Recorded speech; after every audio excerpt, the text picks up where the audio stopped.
I think that's everything for me at the moment. So I would like to welcome Ian. Please, the floor is yours. Thanks very much, Carmen, and thank you for chairing this event. I'm going to start off with a thank you because every time I do a public speaking event, I always forget to thank the people that really matter. And I've been a member of Zerocovid Scotland, this group, since probably just after its inauguration, about 2.5 years ago.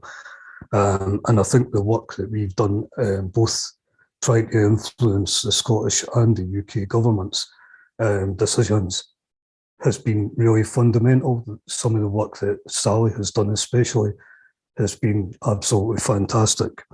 I was recently at a Unison seminar in Stirling, where I also thanked Professor Andy Watterson, who was in attendance, because the work that he's done all the way through the pandemic has been exceptional, and also UK and Scottish hazards, and especially the work that Hilda's done on air conditioning and ventilation, which has been absolutely exceptional and fundamental to the trade unions, putting forward the case for better quality air within the workplaces and within public buildings.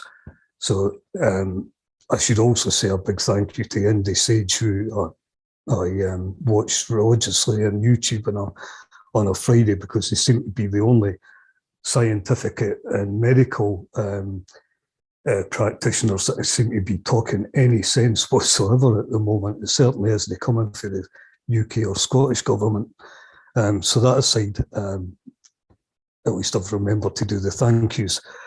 I also wanted to make reference, and it's really deeming the situation that we're in the UK nowadays, probably mainly, if not extensively, thanks to the Tory government and the situation that we have been going through, through the pandemic, then through the changes with the government, where they seem more interested in thrashing the trade unions than they did about addressing the fuel poverty and the sort of increase in food bank use, and et cetera, et cetera. I've just finished reading a book about John Maclean, who's a Glasgow revolutionary in the late 1800s and early 1900s, and it's absolutely amazing the similarities that we are going through nowadays with job insecurity. We've got the increase in food banks that were basically unheard of 10 years ago. We've got this situation where, unfortunately, people may end up dying through this winter because they can't afford to either heat or eat.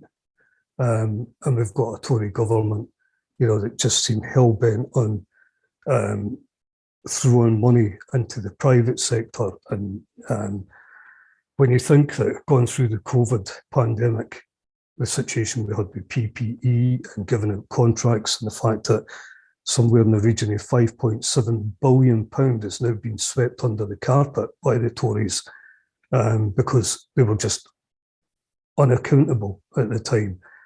And now, we're bringing in, we had brought in PPE, they're now trying to sell that to third world countries. It wasn't good enough for us to use, so why should it be good to sell it on for a profit to, countries that really should have been given it through the more wealthy countries. But that aside, so with regards to the actual heat hubs as they become known, I'm going to stay well clear of ventilation because that's Hilda's discussion point. I managed to get a copy of a report from the City of Edinburgh Council last month, and it was compiled by, it was a motion by an SNP and a Labour councillor that heat hubs were going to be introduced by the council in our libraries, community centres, and possibly other buildings. And it was supposed to have a 2-month cycle for councillors to a report to come back with council officials. That council meeting was held on Tuesday of this week, It was a policy and sustainability committee. And if you go into the City Edinburgh Council website, you can actually get the archive of that. I watched it this morning, and I've got to say that I was really disappointed because I knew the two lead officers that have been working on the proposal for warm spaces, and at no time have they actually contacted me to say that they wanted to get me involved in it. We have consulted with the third and voluntary sector, and that was evident on Tuesday by a deputation that was made by EVOC. I've got to say right now that had I read the revised report in advance, I probably would have made a deputation to that committee, because I wrote to my employers saying that I had real concerns around introducing heat hubs and safe places for members of the public and for staff without having proper health, safety and wellbeing measures in place. And that was relating to the removal, basically by the Scottish and UK government, of all the COVID compliant restrictions. We're now in a situation where it looks like certainly my employer is going to open up public buildings to members of the public, staffed by council employees, but actually run by the community centre management committees. Now, there'll be a few of you that do use our community centres, and as you'll know, these management committees are voluntary. So you can have a situation where people will come and go, and the committees will change on a regular basis, and you'll have other community centres which will retain their management committees for some time. However, my concerns is around, one, the lack of accountability by the council, and two is mainly the lack of training and the amount of accountability and responsibility that is going to be put on management committees. And when I say training, I'm talking about risk assessments, safe working procedures, whether the COVID compliancy. A lot of these community centres offer food as well and hot drinks. Is it going to be safe to actually have a high number of people visiting these buildings whilst the council's basically washing their hands of it? I took the opportunity when I was in Stirling at the Unison seminar to speak to some of my colleagues on our National Health and Safety Committee. And I do know that other councils throughout Scotland are looking at these heat hubs. But there doesn't seem to be any real willingness on behalf of local authority council officials to fully engage with the trade unions. And that has to change, and if they're not willing to change by their own way, then they have to be told by elected members. And I've just written back to 3 elected members this morning after looking at that committee meeting on Tuesday, highlighting the fact that this report has been compiled over the last 3 and 4 months, knowing that we were going into a cold winter, knowing what the situation was, and yet they still could not be bothered talking to the trade unions. This is going to impact both staff, it's going to impact service users. There is absolutely no plan about what would happen if a spike was to happen within a community centre or a library. The other thing that came about through that report, and there was only a paragraph, I wrote to our corporate health and safety advisors and said, I have a real concern about this. And I was told that the management committees could contact the council themselves if they felt that they needed advice. That's not up to management, community management committees. That's, in my opinion, the local authorities in general being irresponsible. They need to take a lead on these heat hubs.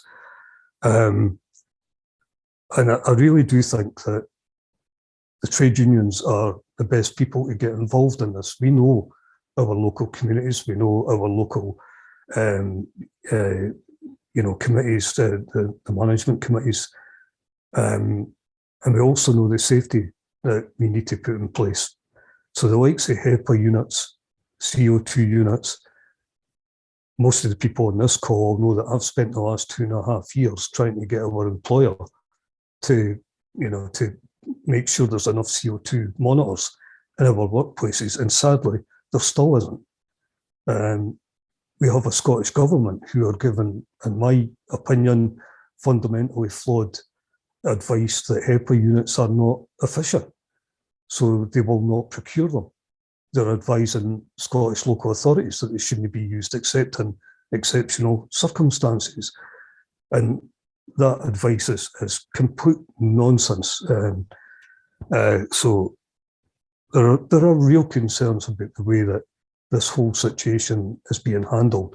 And unfortunately, none of the elected members that were at that committee on Tuesday actually made any reference whatsoever to health, safety or well-being of staff and of public that are going to be using these facilities. So effectively, we could be asking members of the public who are symptomatic unknowingly to come into a populated area and easily pass on. We know, there's the new variants, BQ.1 and BQ.1.1, are more prevalent in the UK now than any other variant that we've had. It's also said. It's 10 minutes, so okay, I would ask you to wrap up. I would ask you to wrap up. So these are variants that I know that Sage and the World Health Organization are currently looking at because of the transmissibility of it and because of the fact that they could ride over the vaccination process as well. And my point to all employers, both in the voluntary sector that I deal with as well, and in the public sector, is we need to start working together whether you like it or not. We need to start putting back in place COVID-compliant risk assessments, safe working procedures, and we need to start taking decisions on our own public buildings and where we have the knowledge, and actually invest in CO2s and in HEPA units to make sure that there's better quality air and we're making sure that the public and our staff are as safe as possible. I'll wrap up there. Thanks, Carmen.